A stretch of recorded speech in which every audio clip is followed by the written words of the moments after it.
Anda masih bersama kami dalam debat publik calon Bupati dan Wakil Bupati Gayo Pilkada 2024. Para hadirin dan juga pemirsa, sekarang kita akan memasuki ke dalam segmen yang kedua, di mana di dalam segmen kedua nantinya calon bupati dan wakil bupati akan menjawab setiap pertanyaan yang akan dipilih melalui visual yang telah dipersiapkan, di mana pertanyaan yang akan dipilih nantinya merupakan pertanyaan yang telah disusun oleh tim panelis. Dan untuk segmen kedua kali ini, kami persilakan untuk calon bupati untuk dapat mengambil visual dan juga menjawab pertanyaan yang akan diajukan. Untuk itu kami persilakan kepada ketiga paslon untuk dapat mengambil tempat di podium. Berikan tepuk tangan yang meriah untuk ketiga paslon. Baik, untuk yang pertama kami persilakan kepada paslon nomor urut 2 untuk dapat mengambil bola di dalam fishball yang telah dipersiapkan. Kami persilakan kepada calon bupati nomor urut 2 untuk dapat mengambil fishball yang telah disiapkan. Silakan Bapak. Calon bupatinya saja Bapak. Baik, terima kasih. Baik, silakan ditujukan kepada para hadirin dan juga moderator. Kepada para hadirin dan moderator, pertanyaan yang dipilih adalah huruf B. Baik. Silakan kembali ke podium Bapak. Bersama. Bisa dilihat bahwasanya pertanyaan masih tersegel dengan rapi. Langsung saja kita buka dan akan kita bacakan pertanyaannya kepada pasangan calon nomor urut 2. Dan untuk pertanyaan yang akan diberikan hanya dibacakan satu kali oleh moderator. Jadi kami persilakan kepada para paslon untuk dapat mendengarkan dengan seksama. Persentase pertumbuhan UMKM Kabupaten Gayo Lues menurun drastis dari 50% pada tahun 2022 menjadi 16,24% pada tahun 2023. Sedangkan bidang ekonomi kreatif dan sentra-sentra bisnis belum tersentuh sama sekali. Jika ada kebijakan pengembangan ekonomi pada transformasi ekonomi iptek, inovasi dan produktivitas, maka pertanyaannya, bagaimana strategi yang akan Anda lakukan dalam mengembangkan dan memberdayakan UMKM, sentra bisnis dan ekonomi kreatif dari aspek kelembagaan, sistem manajemen, dan juga individu? Baik, waktu yang diberikan selama 1,5 menit atau 90 detik dimulai saat Bapak berbicara. Silakan. Baik, terima kasih. Memang kita tahu bersama bahwa Gayo Lues ini adalah selain dari masyarakat petani, juga masyarakat para pedagang, yaitu UMKM.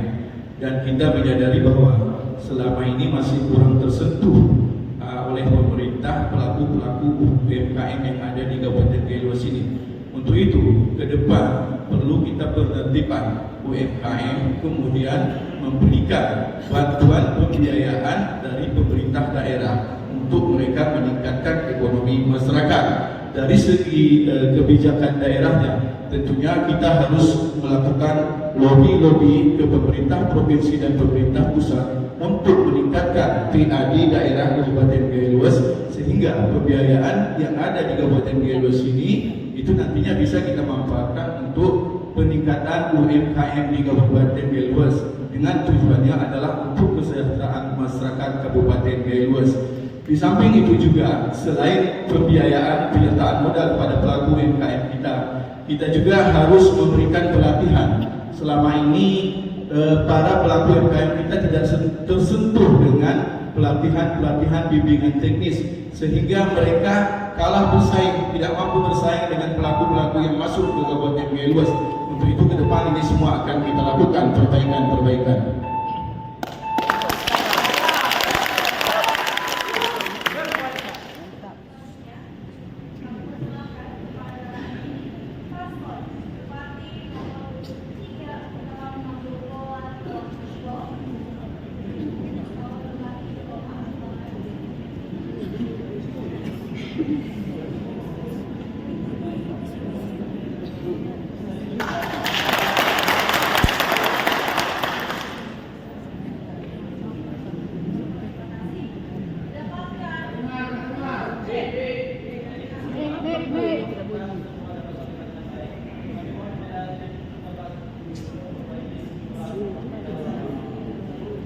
Dapatkan huruf C? Ya, baik. Dan langsung saja kita akan mengambil amplop dengan abjad C. Terbukti masih tersegel dengan baik dan kita akan langsung membuka dan membacakan pertanyaannya.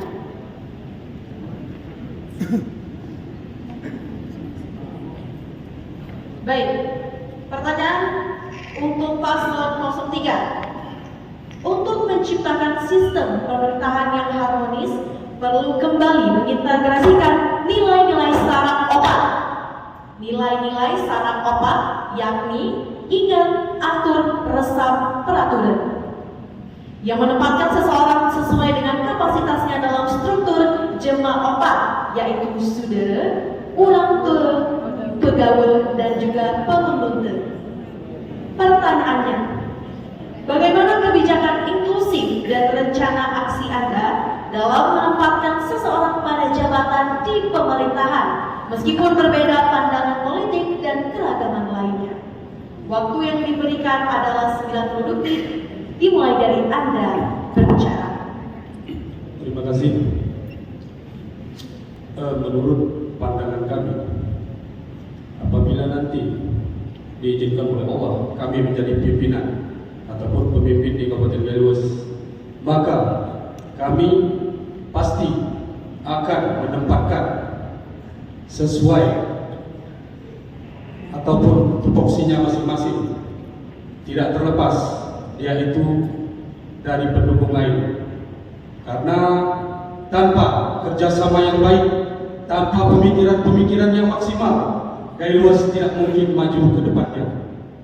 Dan harapan kami juga ASN nantinya apabila kami menjadi pimpinan, harap sangat kami agar bekerja keras untuk membangun Gaylues ke depan sama-sama. Karena mungkin kami dari pasangan calon independen, yaitu dari rakyat kembali untuk rakyat. Kami yakin rakyat semua nanti akan memberikan support dan bantuan apabila dibutuhkan. Dan juga kita tidak pernah lepas bahwa Gaylues adalah milik bersama, bukan milik kelompok. Itu saja. Terima kasih.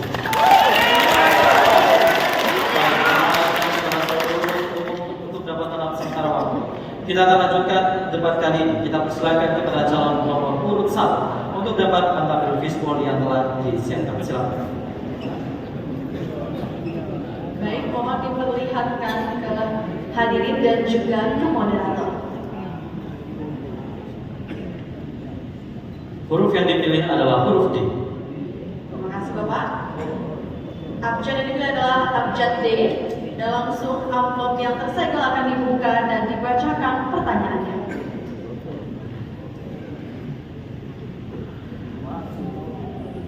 Ketahanan pangan merupakan isu global yang berkaitan dengan perubahan iklim dan kompensasi carbon trade, termasuk pengaruhnya terhadap kemandirian ekonomi masyarakat yang luas secara swasembada. Pertanyaannya, bagaimana strategi Anda untuk meningkatkan ketahanan pangan di Gaylues, terutama dalam menghadapi tantangan iklim global dan ketergantungan pada sumber daya dari luar daerah? Waktu yang diberikan 90 detik atau 1,5 menit dimulai ketika Bapak berbicara. Silakan. Terima kasih.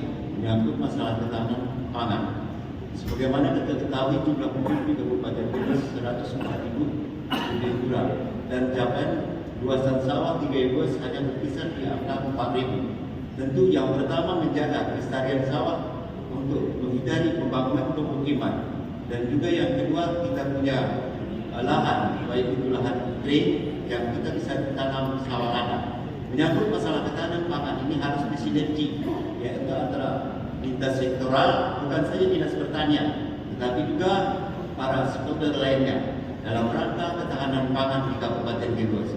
Dan yang kedua, tersedianya irigasi yang betul-betul bisa, yaitu masa tanam nama yang tepat. Maka semua irigasi yang ada di Kabupaten Brebes harus terpadu. Bahkan kita punya komitmen ke depan, itu bagi irigasi yang ada di Brebes itu harus punya penjaga dan semua. Dan juga secara adat kembali kepada adat yang kita ada hulu, hulu naik, dan juga pembersihan saluran-saluran terhadap irigasi. Semoga sistem gotong royong tetap dibutuhkan dalam rangka di zaman digital saat ini. Gotong royong sama-sama bekerja dan bekerja sama, insya Allah irigasi ketahanan pangan akan tersedia di Indonesia. Baik, waktu telah diberikan telah habis. Baik, berikan apresiasi yang luar biasa untuk ketiga paslon kita pada hari ini. Jangan kemana-mana, usai jeda berikut kita akan masuk ke dalam segmen yang ketiga, di mana setiap paslon akan mengajukan pertanyaan kepada paslon lainnya. Ya, tetap bersama kami dalam debat publik Pilkada Brebes 2024.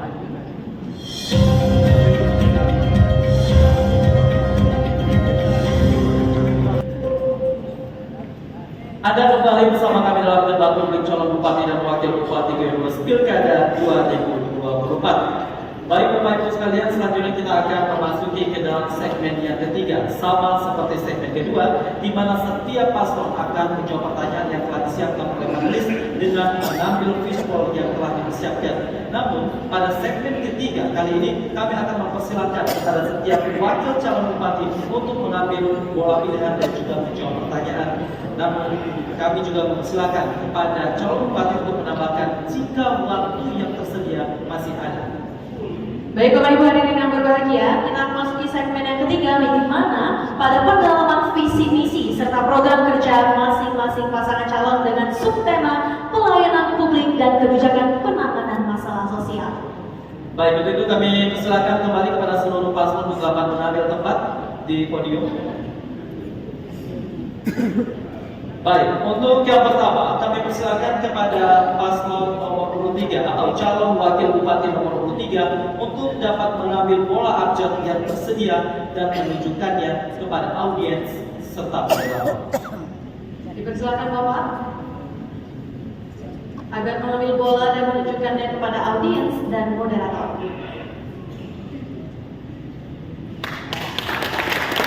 Huruf abjad yang dipilih adalah huruf E. Silakan kembali Bapak. Masih tersegel Bapak Ibu? Kita akan langsung membuka dan juga membacakan pertanyaannya. Baik, didengarkan baik-baik. Fenomena di gaya luas saat ini adalah banyak remaja dan orang dewasa yang terjebak dalam judi online atau judol, sehingga mengganggu kehidupan sosial dan finansialnya.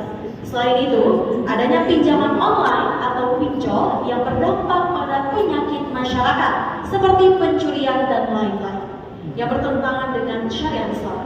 Baik, pertanyaannya adalah apa strategi yang akan Anda tempuh untuk menghilangkan keterlibatan masyarakat gaya luas dalam judi online dan pinjaman online?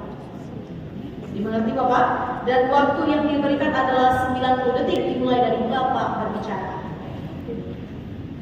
Untuk pinjaman online itu kami punya strategi bagaimana kita membangun ekonomi pertanian di gaya luas, yang mana hari ini adalah masyarakat tani 80% di gaya luas, dan pada saat ini 80% lahan tidur di gaya luas, sehingga masyarakat tani hari ini menganggap pinjol adalah malaikat penolong, karena pada saat mereka butuhkan itu tetap hadir, walaupun nanti terakhir mereka ada sebagai malaikat maut untuk menagih hutang-hutang. Selain itu, untuk anak-anak muda yang hari ini melakukan game online ini, kita bina dia bagaimana untuk lebih dekat kepada agama, karena hari ini gaya luas yang syariat Islamnya masih jauh sekali dari keagamaan, sehingga anak-anak muda hari ini pada saat maghrib sendiri pun masih bermain judi online, masih bermain game online, di kafe-kafe, di warung-warung, Sehingga bagaimana nanti kita ajak tokoh-tokoh masyarakat, ulama-ulama, bagaimana supaya anak-anak muda yang ada di kampung-kampung untuk bisa lebih kreatif untuk pengembangan agama. Baik, waktu masih ada. Terima kasih, Pak. Mohon tenang. Baik, terima kasih. Selanjutnya kami persilakan kepada calon wakil bupati nomor urut 1 untuk dapat mengambil visual yang tersedia dan menunjukkannya kepada audiens dan juga moderator. Baik, huruf yang dipilih adalah huruf. Silakan tunjukkan kepada audiens huruf F. Baik, terima kasih. Baik, langsung saja kita pilih untuk huruf F dan juga langsung kita bacakan pertanyaannya. Untuk calon wakil bupati nomor urut 1. Baik. Minimnya upaya perolehan PAD yang terus menurun dari tahun ke tahun.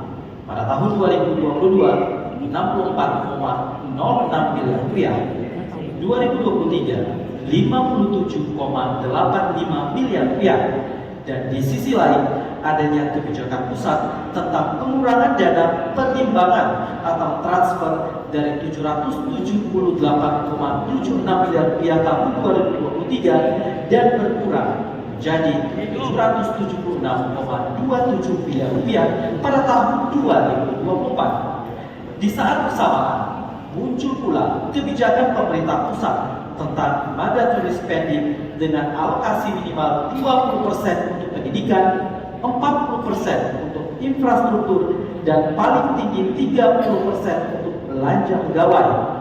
Tentu kebijakan tersebut semakin mempersulit pengelolaan keuangan di daerah. Pertanyaannya, bagaimana kebijakan dan strategi pengelolaan keuangan yang akan Anda terapkan untuk mengatasi permasalahan penerimaan yang semakin menurun dan dengan adanya kebijakan pusat tentang mandatory spending?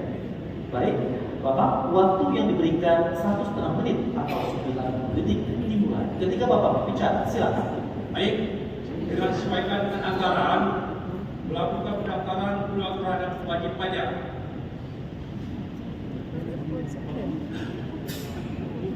Melakukan pembenahan manajemen pengelolaan pajak daerah, melakukan identifikasi dan sumber pendapatan dari pajak dan distribusi daerah, memastikan sedia SDM, sarana dan prasarana, sumber PAD dari pajak dan identifikasi, melakukan kerjasama dengan pihak swasta, LSM dalam mengeluarkan maupun pemungutan pajak, distribusi daerah, menghadirkan investor dan memudahkan perizinan untuk mendirikan usaha situasi dengan potensi sumber daya alam dengan tetap memperhatikan lingkungan hidup, berusaha dan nantinya meningkatkan penerimaan daerah melalui pembayaran pajak. Ya, mungkin ingin ditambahkan dari calon bupatinya, silakan. Jika ada yang ditambahkan, Bapak. Waktu masih ada. Selanjutnya tentunya kita harus rasionalisasi terhadap anggaran Bapak. Cukup? Cukup. Baik, cukup. Terima kasih. Kita akan lanjutkan kegiatan kita dengan suasana yang sangat kondusif. Kita mau kerjasama. Baik. Selanjutnya kami persilakan kepada calon wakil bupati nomor 22 untuk dapat mengambil bola yang di dalam yang berada di dalam fishbowl dan menunjukkannya kepada Harim dan juga moderator. Silakan pada audiens terlebih dahulu. Huruf D. Huruf D. Oke, baik. Kita akan memberikan pertanyaan kepada calon wakil bupati nomor 22. Huruf D.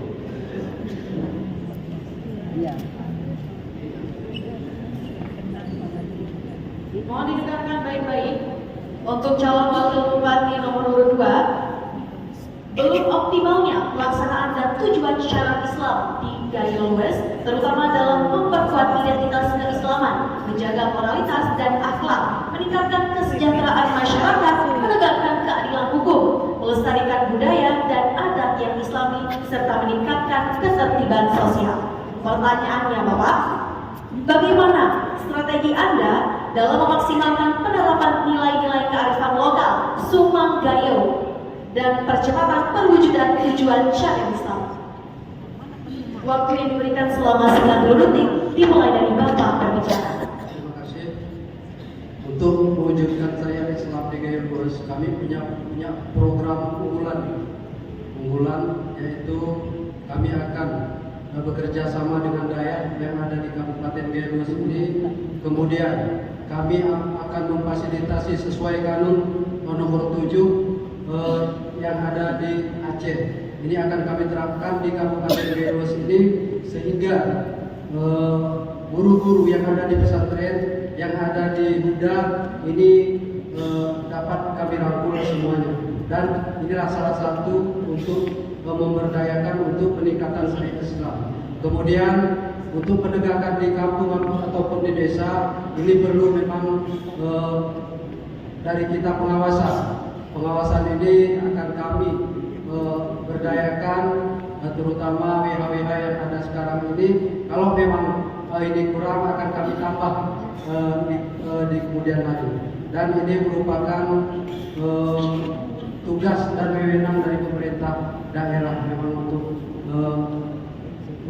mensyariatkan kampung-kampung yang ada di Gaya Lurus ini. Masih ada waktu yang tersisa, silakan jika ingin tambahkan. Misi kami adalah mengislamkan secara kapal. Artinya kita akan menggali semua kearifan lokal yang ada yang bertujuan untuk mensyariatkan setiap sendi-sendi kehidupan di Kabupaten Gaya Lurus. Baik, terima kasih.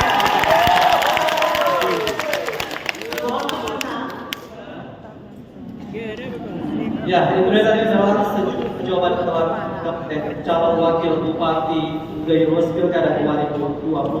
Berikan apresiasi yang luar biasa untuk ketiga paslon kita.